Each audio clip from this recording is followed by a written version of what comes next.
Okay. No, we gonna turn it up. We gonna turn it up. Looking good, looking sexy. Let's bring this back just a little bit and tilt it. It's rocking, talking. Hell yeah, we're gonna talk. Shit, we're gonna talk, girl. You know? Talk. See yourself. See us both on that. You know, it's time to turn up. And I ain't gotta worry about this. That's cute. Come on. Slim thick. Come on, Slim Thick. That's what we want. I was telling her on camera. On camera, got a good body composition. Thank you. Gotta show it out. Come on. What did that say on your chest right there? Dangerously beautiful. This says dangerously beautiful. Yes, and it's got my eyes. So I was younger, and my tattoo artist was using my body as his canvas, and he was like, "Man, I want a beautiful savage."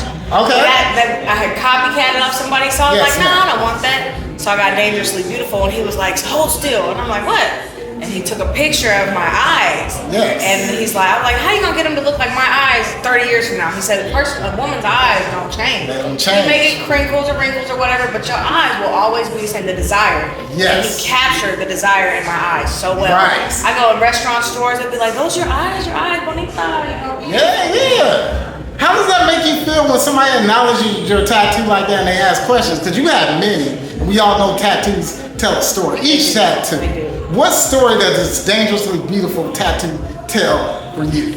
Well, not to get into the past or whatever else I had going on back then. Sure. As a woman, I learned to use my beauty to my advantage in a lot of different settings. Not sex, but my beauty. Very different ball game. When you know how to use your inner beauty and your outer beauty, and they allow you to coincide, you walk the earth as a goddess. You really do. And men, kings, acknowledge that. They're like, damn, she's beautiful. I could be wearing a white t-shirt and some sweatpants right now, and I'm still gonna carry myself as I am dressed down. Of course. So dangerously beautiful, I got that because it's lethal beauty. You know, and if you don't use it for good, it could actually cause harm. We breaking hearts out here, and that's the universal karma I don't want. Right. So I guess you just say I got dangerously beautiful it's a fair warning. So my eyes are right here. Yes. Right? These are not my eyes. These are my eyes. Right. And when you look down, yeah, okay, I'm gonna give you that pass. I see you might be looking at these eyes too, but when you go a little further, I let you know, hey honey, my eyes are right here. Right there. So yeah. Facts. Well, I like how you said the inner, right? So the inner self, acknowledging the inner self, acknowledging the inner beauty. Yeah, a lot of guys are caught up in the lustful thinking, right? You're allured. Yeah, in that kind of lower frequency level of thinking, and that throws people off of the inner beauty. It really does. Right? So you gotta look beyond that, right? So you gotta look into the eyes itself. Yeah. The eyes are the window of the soul. When you look into somebody who is, I don't want to say woke, but as someone who vibrates at a higher frequency. Yes. When you look into my eyes as a man, you can tell I got my faculties together. Of course. You can't just come on me like, oh, what's up, little mama, or what's up, shorty, or you look sexy. When you refer to me as sexy, it's the biggest compliment. Yeah. Don't call me sexy because you're insinuating via conversation that all you want from me initially is sex. Yes. So when you call me, oh, you're stunning, or you're beautiful, or you look like a goddess, now you done caught my attention. Now can you keep it? I'm a sapiosexual. Can you keep my attention? Can you keep me engaged in conversation with you? So yeah, dangerously beautiful, inside and out. That's key. When you say engaged in conversation, these take communication skills. Well, I feel a lot of people lack, right? Because they're too focused on the external world at hand, right? The external beauty or the handsomeness of a man to even look at their inner self. You gotta look at a man's scars. Come on. Men have scars. And I don't want to say as a boy that's fallen many times as he, or someone who's got hardworking hands and scraped and bruised himself up. No, men have scars. And if you can't tear down those layers of a man's heart and his facade that he puts up, at the end of the day, we're all human beings. You're human, just like me. When somebody says, oh, I don't like your fro today, or oh man, you look, but you tried hard and you looked in the mirror and said, I got this today. But somebody defamates your character and they try to tear you down as a man, that's another scar. Now, whether you carry that scar, you let it bleed out or not, and you or whatever, that's a different ballgame. That's your own strength. But at the end of the day, as a human being, that hurts you. You know what I mean? And if you don't have a woman that's intellectually mature enough to handle and understand that concept, you're wasting your own time and you set yourself up for failure. Self-destruction, mentally, right? It's the people closest to you that can self-destruct you, right? Just like you said, by demoralizing your own character, making you feel like you have a low sense of self-worth. I feel that men repress their emotions, right? Because they don't know how to express their emotions. If they do, it's not in a productive way. It's more in an emotional, feminine type of way where they're just reacting. Right? Or they lash out. They lash out because you're not getting the attention that you want or that you need as a human being first. But yet you're told not to cry or tuck it out or chest out, you know what I mean? Head up, chin up, whatever, you know. But at the end of the day, you're like, okay, well, I feel down today. Every human being has to process emotions. If you're, as a man, we're never allowed to process, you're going to be, what you say, repressed. You're going to keep your emotions bottled up. But when you get into a relationship with a woman who knows how to heal you, knows how to accept you, knows how to pour into you and to keep you uplifted, you can't lose. And it takes time to be able to allow a man to, I don't know what I'm trying to say, but you get it. It takes time. Men who weren't allowed to do that don't just, it's almost like, oh, you gonna hurt me. It's too good to be true. You want me to open up to you? It just seems my mama wouldn't let me do it. So why would I do it with you? You know what I mean? Everybody else you loved or who made you think it was okay to open up ended up hurting you. You know what I mean? So I don't know. We gotta do a deep conversation real fast. I like your energy back. It's so, well, like I said, two deep people, right? You know, this is a high level frequency. That's why we had to get away from that music in order to talk like this. Some of that music is kind of lowers the frequency. Could lower the frequency of a conversation, but you see you're behind a nice background, leaves, it's quiet. We able to dip right into this. This is my aura. This is my element. This is me. The bouginess, the setting, the vine, the lighting, the sun looking. Mirrors, everything is just, this is me. I love this. This is great. Everybody else got their interviews out there. I like it. That just shows God and your aura led you to this place, right? It led you to this place and led it to this conversation, right? So I feel like, man, it's a form of self-sabotage, right? Because you gotta look at the inner child, something they went through as an inner child. Like I said, black people never really went through therapy like that coming up, and we were told to be tough and to shake it off. But when that happens, you have no release. And if you don't release that emotion in a positive way or in a segmentation, for example, I would get depressed. I would, especially when I was younger. What led you to photography? I don't mean to flip the interview, but I do really want to know. Oh yeah. Because we're having a conversation on yes, ma'am. My son, right? My son, I'll tell this in every interview, ever since my son was born, right?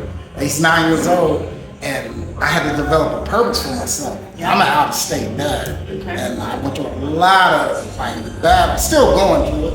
And at the same time, my main goal for picking up a camera and doing all of this is to build a legacy for my son.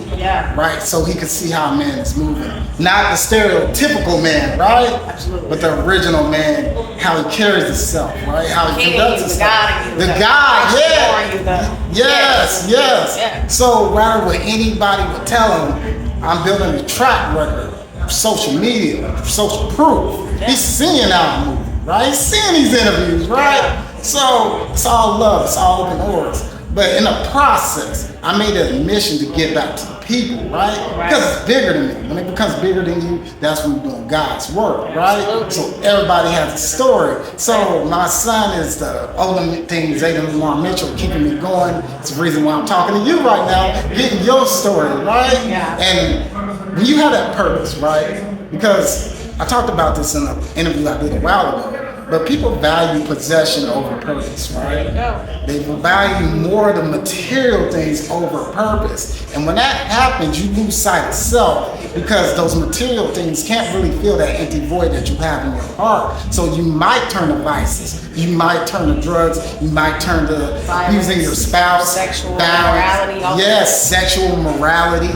And you still feel that emptiness, right? So happiness is within yourself. So that was key what you said, working on the inner part, because the inner part is where you find God. So you got to go into that darkness, that shadow self, right? Shadow work, yeah. You got to do that shadow work. I haven't really touched base on much shadow work. I do a lot of light work, which is that's what I was just doing there. I can't help it. It's always been me, light work. Helping other people realize their light, you know? Yes. So my thing is that right now, being a first-time mom, I'm definitely dealing with, I would say, insecurity the first time in my life. I've never ever been an insecure woman. I've never been like, oh, my tummy, or oh, this. Like, I've been bigger than this, not post-pregnancy. Okay. And I wore it well. You know, it's all about how you carry yourself. But there is something about the hormones and the imbalances that take place after having a child, especially your first. So God is maneuvering through people, places, things, opportunities, circumstance, to where he's reminding me every day who I am. Because I chose, after my dad passed away, I chose to wake up every day and walk divinely in my purpose, on purpose, no matter what I did. Whether it be writing down a goal or actually obtaining that goal and accomplishing that goal. So I told myself, you know what, Dad, I got you. Because I've had, I'd say 15 years of partying and doing lower vibration. Shit, for real. From selling my body to mixing and mingling with drug dealers, ballers, drug addicts. You know, I allowed, I don't want to say just Kansas City, because these downfalls, these situations are in every city, every state. It's gentrification. That's what it is, gentrification. There's a lot of different communities, underprivileged communities actually, to where people just grew up being products of their environment. I did not, though. I'm extremely educated. I'm from Tonganoxie, Kansas, and I'm, not to get too much into it, I was in and out of group homes and whatnot. And I went on the run. I dropped out of KU, and I went on the run at 18, actually. Graduated a year and a half ahead of my class from Johnson County, and ended up transferring to KU. Dropped out, came to Kansas City, and I want to say Kansas City showed me as much negative things that I could get involved in as it has positive. But it takes a conscious choice. You have to wake up every day and make that conscious decision. Hey, I'm going to do better today. I'm going to do better for myself. It ain't about you. It's not about you. It's not about her. It's not about him. It's about what affects me. Because at the end of the day, when they lay down, what you did that day may or may not have affected how their well-being. You know, if you ain't out there getting in trouble or defying the law and whatnot. But at the end of the day, you may not affect their tomorrow. But you affected yours if you didn't do something that day towards your purpose, towards your bigger picture, towards your vision, towards your goal, your God-given purpose. God gave me a specific mission. And after my dad passed away, I published my very first book. Come on. 5-star rated international author on Amazon, Kindle, and Barnes and Noble. It's called Just Breathe. It's, you can go to Amazon, type in Just Breathe, 365-day devotional, Summer Love Minor, it pops right up. It's just like this tattoo, the kiss, the wind, the emoji. Based off of Exodus 14:14 and Jeremiah 29:11. So, yeah, it's 365 hand-picked Bible scriptures by me. And I devoted myself to that devotional. Now, my next book I'm working on is 365 days worth of positive affirmations for the success of young entrepreneurs. So it's every day you'll be, as a young entrepreneur, you'll be able to open it and read a quote that I either invented, created, or my personal co-author. So yeah, that's my next project, aside from my music, which is a business too. So yeah, not just a hobby. This is I am a company. I am a walking entity, honey. There's an EIN attached. Come on, walking goddess, right? God gave us the energy of creativity. We have God in us, so we have the energy to create. Yes, you said it. People be like, you do this, or you practice this because you think you're a goddess. No, it says in the Bible that we as humans are created in God's image. Come on. God, it works in me, through me, around me, and for me. I ask him to every day. I ask him to use me as his vessel. Use me as an instrument of your love, joy, peace, patience, kindness, gentleness, faithfulness, and self-control. Those are your fruits of the Spirit. I ask God every day, find a way to use me today. Whether it's giving a homeless person $3 and I need somebody to give me $3. You know what I mean? But at the end of the day, you receive your blessings back when you focus every day on being a blessing to others, no matter what it is. Every day I say, you know what, no matter what I do, I'm going to instill God's word in somebody. Every day. That's what I do. Preach. The words are strong, and people don't realize the words have codes and frequencies in them. So each word that you say can damage or enlighten a person. Right? James, the tongue is the most powerful vessel the body has. Yes, the most powerful vessel that the body has. So we have to be very mindful with our words and very understanding. So in order for that to happen, we have to have a great deal of empathy, right? Yes. Sometimes we have to place ourselves in the other person's shoes and see why they are like that, so that we don't react to them on an unconscious level. Yes, absolutely. And that's deep, because it's hard, right? It is. When you see someone who carries themselves with such, I would say sometimes confidence can be perceived as arrogance, right? Yes. And it's hard if you don't have a spirit of discernment. You can see someone who's just carefree. I don't care, your words aren't gonna hurt me, sticks and stones might break my bones, but the words ain't ever gonna hurt me, you know? And when people carry themselves like that, it may seem like, hey, you an arrogant mom, you know? Right. But at the end of the day, you're projecting. That's you projecting your negativity, your insecurities, your lack of confidence onto that person who walks around. I don't give a fuck.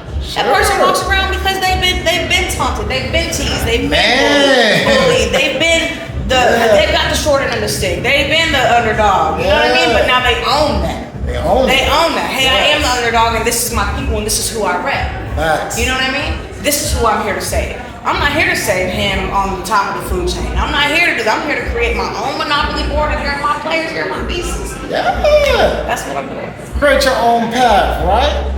People see the light though, they see the shine first, but they don't see the struggle that it took to get to the light. They see the glamour, they see the suits, they see the freshness, they see the confidence, and they portray that as arrogance and maybe sometimes even narcissistic. Yeah. But do they see that darkness that we had to go Do through? they see the hurt? Do they see the many heartbreaks? Do they see you don't let people see what you see in the mirror on a bad day. Yes. You conquer that before you step outside, so other people can't attack that person that you saw in that mirror. When you look in the mirror and you're depressed, you're hurt, or you're just beaten down bad by your own self. Right. You look at that person if you have the ability to do so. If not, that's where I come in. My job is to uplift everybody in front of us. But if you ever been that person and you're like, man, I'm just beat up today, I'm broken today, I'm bruised today, I'm sad today, I'm not feeling it today, I want to get back in my bed and not do anything. You look at that person and say, you know what? We got shit to do today. You may not feel like it. Today may be a bad day, but guess what? You know what? It's not a bad day, because if ain't nothing bad happened, it was a good day. You may not have got done what you needed to get done, but hey, guess what? You got up today. Come on. It's a good day. Come on. Some people didn't. There's so many people that didn't get to get up today. Yes, yesterday, last month, if you ever lost somebody, a grandma, a mama, a auntie, you know? They didn't get to get up. They're not here with you, but those are your ancestors and they're guiding you. That's a light. They have a light within you. Their spirit is always, if you miss them still, their spirit is still within you. Yes. That love for them is leading you and guiding you. So at the end of the day, you don't show people the broken, bruised, and battered you. You show them this you. Come on. This is the you show them. Come on. Because this is the you they can't touch. This is the you they can't beat up and break or batter, because you're not allowing it. There's a light around you. But if you walk outside with that mirror you, okay, they can add to it. It's up to you. However you want to do, however you want to rock out. Yes, that is very profound. Your perception of yourself determines your reality. Your thoughts determine your reality. Your self-perception. So if I'm saying I'm not the best photographer, I'm not the best videographer, I'm low, whatever I'm saying to myself, it's gonna come true. You're speaking that into your own existence. Speaking it to your own existence. And like I said at the beginning of the conversation, in your book, you have affirmations, right? So we're supposed to say, I am that great photographer. I am that photographer. I am who I want to be. I am who God wants me to be. So these affirmations are so powerful because I say, I am. That means I'm going toward my destiny. I'm not saying I'm gonna try. I'm saying I'm doing. I already have. Like I say, ask and you shall receive. You have to believe that you already received it before you receive it. And that's all it takes. In the morning, I remember with my ex, Nathan, we were talking about Nathan. Sure. Anyhow, in my relationship with him, saw, like you said, like I said at the beginning of our interview, as a woman, you can see the brokenness in a man, the child, the trauma, the hurt.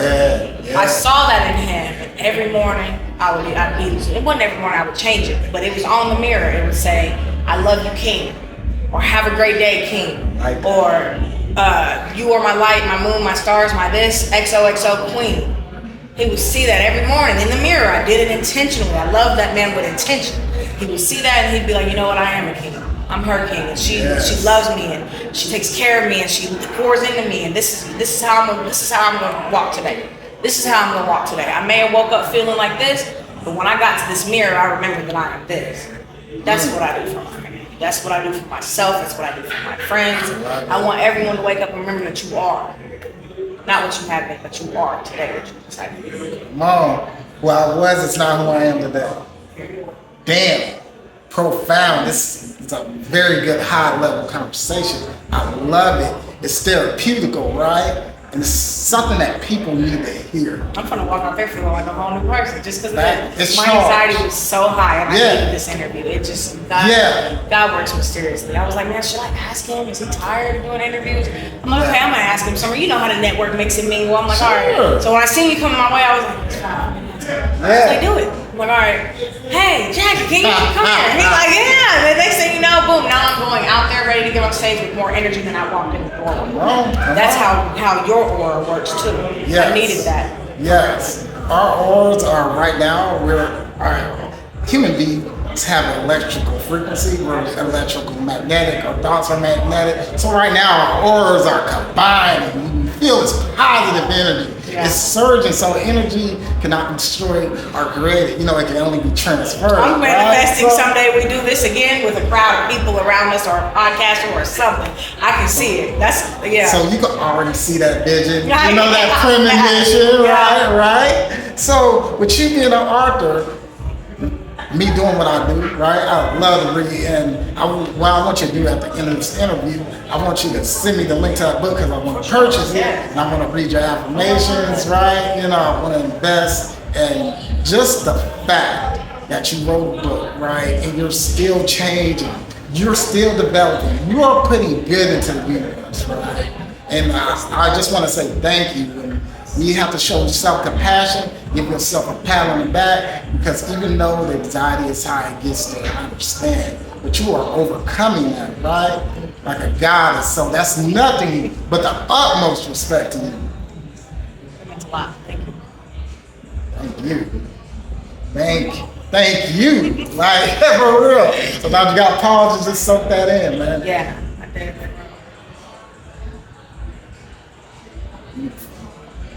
Let me ask you this before we close out, because I could talk to you for I can sit over here with some lunch and coffee and all of that. Right. But we will do this again, right?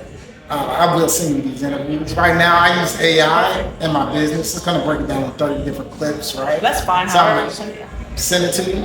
Hey, we're going to work. The power of networking, as you see, she stepped out of her comfort zone and she created the opportunity for herself by asking me, and we set up this interview, right? So closed mouth, you guys will never get fed. You gotta step out, you gotta communicate, you gotta network. Who knows what can happen? Magic can happen. Now she's out there, she's charged up, she's ready, she's looking fly, looking good. Girl, you're gonna knock it out the park. You gotta get it.